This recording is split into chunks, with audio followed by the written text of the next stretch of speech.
O terceiro episódio da série Consumo e Meio Ambiente vai falar sobre o lixo. Você separa os produtos recicláveis? Conheça uma escola de Araucária que trabalha com crianças com necessidades educacionais. E uma entrevista com a atriz Elana Macedo. Ela vai falar sobre a peça Medo, Pânico e Correria em cartaz no Teatro Lala Schneider. Eu sou o Marcelo Fontinelli. E eu, Fernando Fávero. O Tela 1 de hoje está no ar.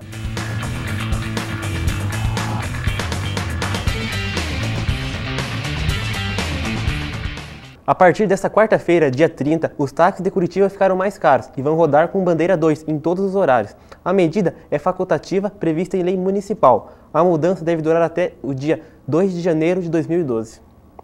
Segundo a Prefeitura de Curitiba, esse aumento é considerado como o 13º salário dos taxistas. O prefeito Luciano Dutti vai enviar um projeto à Câmara de Vereadores para ampliar a frota. Vamos falar do tempo. Quarta-feira abafada em Curitiba. O sol saiu à tarde, mas amanhã o tempo muda. Previsão de chuva na capital paranaense. A temperatura varia entre 23 e 14 graus.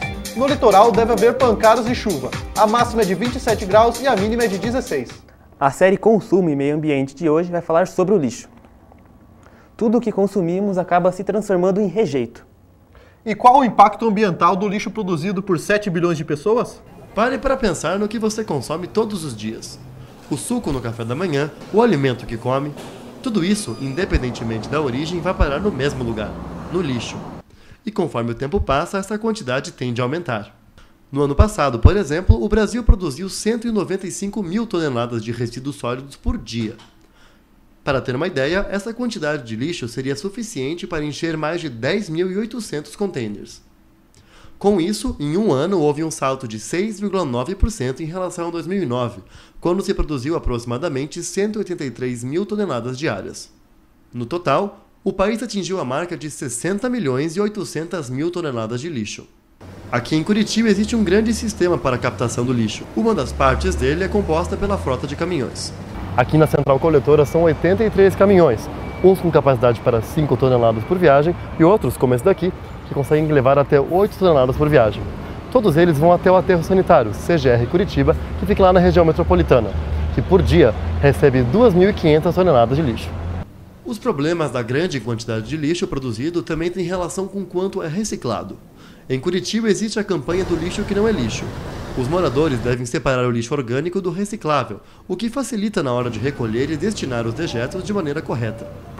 Apesar de necessário, não é o sistema de coleta oficial da prefeitura que faz a diferença. Os grandes responsáveis por fazer a reciclagem funcionar são os catadores, que ajudam a reciclar em todo o Brasil. Hoje, no Brasil, a gente trabalha com uma estimativa de que somos 1 milhão de pessoas trabalhando e sobrevivendo da catação. Em Curitiba, o grande volume de material que é deixado de ir para o aterro é coletado pelos catadores. Os catadores são responsáveis por 92% e a coleta oficial por 7,5%. Pensando que a consciência e a separação começam dentro de casa, como você separa o seu lixo? Tem dois tipos de lixo, né? Aquele reciclável e o lixo comum, né? Na verdade, eu separo o lixo orgânico do lixo seco. É feita a separação, né? Em casa e depois dispensado no local adequado no prédio. Mas ainda existem dúvidas na hora de descartar corretamente os resíduos e não se sabe bem ao certo aonde eles vão parar. Já morei num prédio que tinha um tipo de separação e morei em outro que tinha um tipo de separação e morei em outro que não tinha separação nenhuma. Não adiantava se separar porque eles iam botar tudo junto de novo. Eu acho que ele não passa separado. Na verdade, ele fica nos sacos diferentes, na lixeira, mas aí eu não sei como é que é feito o recolhimento. A coleta seletiva é uma maneira inteligente e interessante no descarte do lixo. Através dessas lixeiras com cores diferenciadas e também com essas indicações, você sabe onde você pode descartar o seu lixo.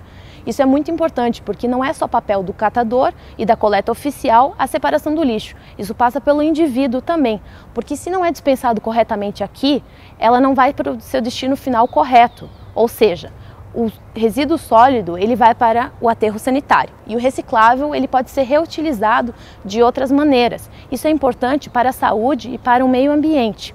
Pensando nisso, que o lixo não só faz parte da vida do cidadão comum, como também do governo, estão sendo criadas políticas públicas que incentivem a coleta seletiva. A Lei dos Resíduos Sólidos foi sancionada no final de 2010. O principal objetivo dessa política pública é acabar com os aterros sanitários até 2014.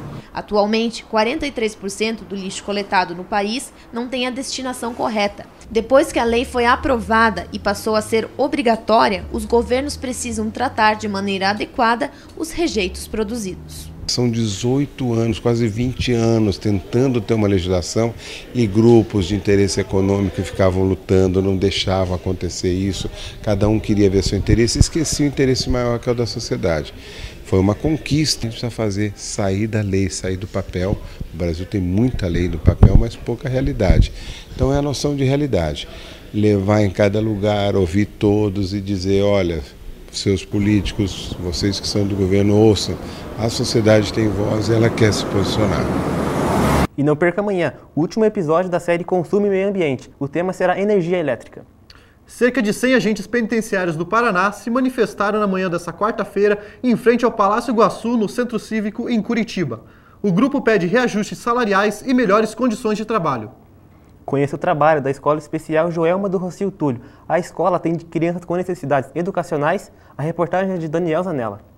O trabalho socioeducativo, desenvolvido em crianças com necessidades especiais, é um dos maiores desafios da medicina e da pedagogia moderna.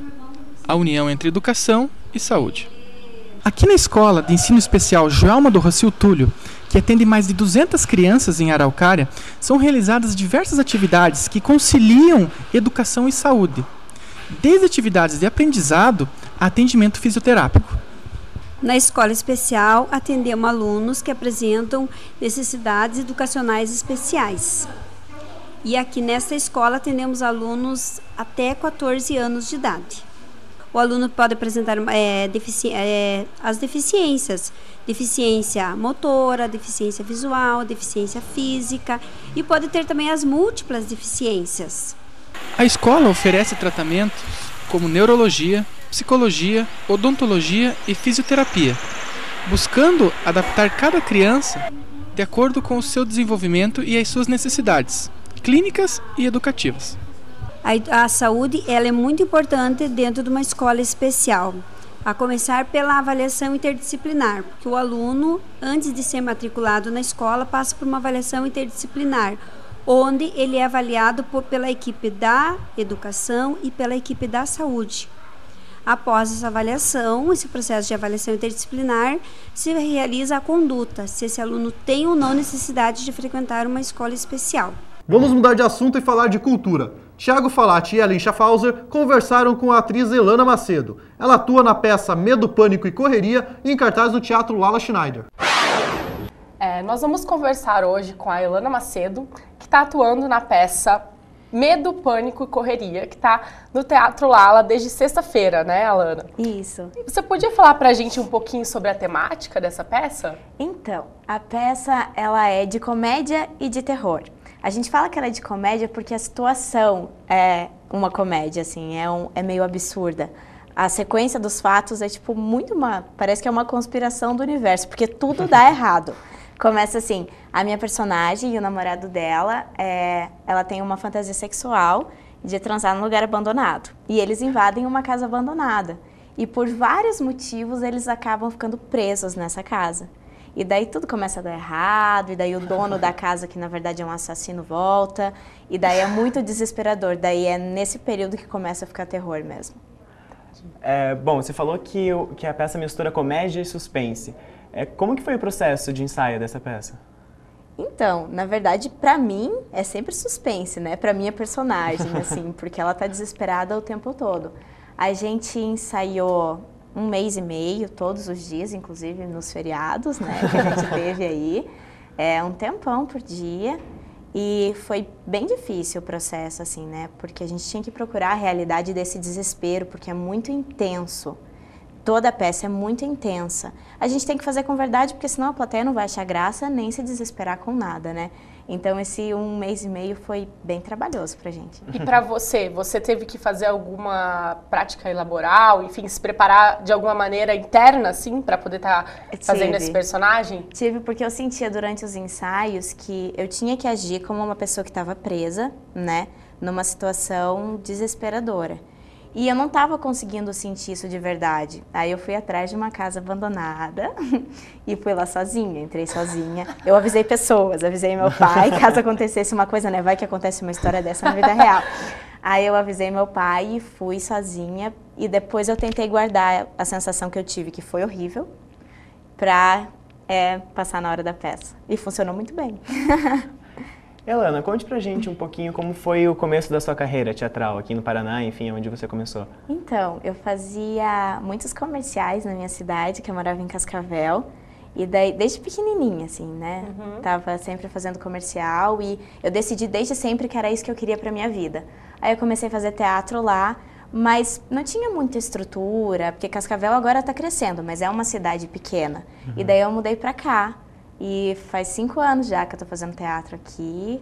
Eu sou profissional desde esse ano, mas já fiz bastante peça e continuo com a mesma ideia que eu quero seguir isso para sempre. Bom, nós agradecemos a presença de Elana Macedo aqui nos nossos estúdios e informamos que a peça Medo, Pânico e Correria fica em cartaz até dia 10 de dezembro no Teatro Lala, sempre às sextas e sábados à meia-noite. De volta ao estúdio. E o Tela 1 de hoje fica por aqui.